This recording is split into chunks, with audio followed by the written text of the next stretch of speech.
I want to talk about natural shapes.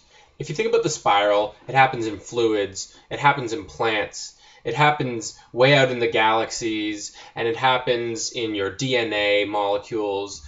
And is there a reason that this pattern is repeated? There's some utility to it. And are there other patterns that are also used repeatedly? Like, look at the snail's skin. It looks like tree bark.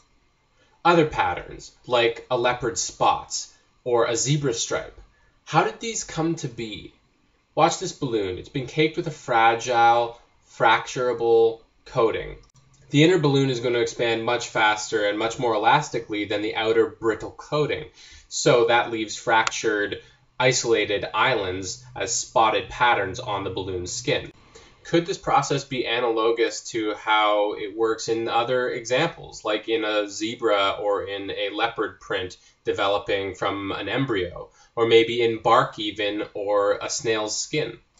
The balloon inflates, but its outer skin doesn't inflate as quickly. Maybe this is true in embryogenesis and the spots and pattern developments of leopards and zebras. What about in the universe as a whole? We see all kinds of structure, familiar patterns spread out across scale. Invariant in material. This is some universal truth. Let me show you how it's done in paint. Squeeze a blob of paint between two panes of glass and pull it apart. The resultant pattern is a rich texture full of high-density branching and organic structure.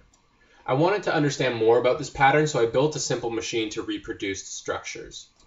I found that by varying the applied force when pulling the blob apart creates change in the density of branching. And actually, if you do it too hard, it becomes very chaotic and unorganized. But the structures that emerge at this perfect kind of in-between are so familiar in nature. Look at the cerebellum cleaved in half, not unlike the half of cauliflower shown here. Will knowing about one system inform us well about another? What does broccoli look like? Tree. You think? Yeah. How come? Because it's green. Because it's green? Why else? Because it has branches. Because it has branches. What else does it have?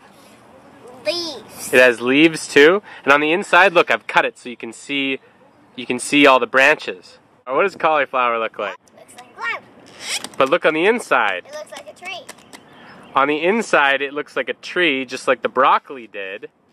But on the outside, it looks like a cloud. Trees and clouds must have some real structure in common. Think about it. Both of them have to transport water from the ground to the sky, and it's no surprise that they would use similar branching structures to do so. Controlling pattern growth may allow us to grow incredible structures like the human lungs, veins for fluid transport, create structures like antlers and bones, and join materials like sagittal suture. Spirals are a great example of how nature uses a shape to its benefit, and we've learned well from this. Let's apply that same wisdom to branch structures. Only by connecting forms across nature will we unlock biomimicry in its fullest.